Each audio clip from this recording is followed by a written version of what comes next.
father's brother was forcibly ordained to the priesthood? That would be St. Jerome. St. Jerome had a brother named Paulinian or Paulinianus, depending on how it's translated, and Paulinian was a monk in a monastery in the Holy Land during the time that Jerome was living in Bethlehem.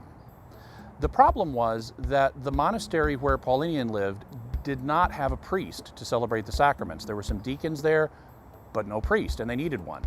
To solve the problem, a visiting bishop, St. Epiphanius of Salamis, had come from his home island of Cyprus, and when he found out that there was no priest in this monastery, he instructed some of the deacons there to seize Paulinian and gag him, and then they forcibly ordained him to the diaconate.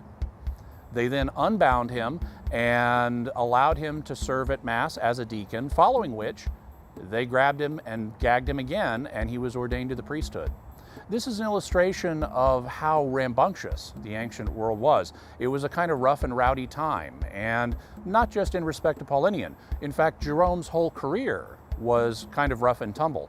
He originally came from Dalmatia, the place we get Dalmatian dogs, which is part of the former Yugoslavia. He went to Rome, where he was a close associate of Pope Damasus, and after the death of Pope Damasus, he became involved in a scandal and was driven from Rome, eventually taking refuge in Bethlehem, where he worked on his Old Testament translation that became known as the Vulgate.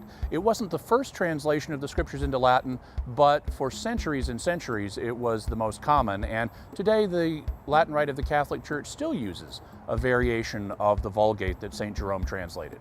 He also was one of the first 4 doctors of the Church, together with Saints Augustine, Ambrose, and Pope St. Gregory the Great.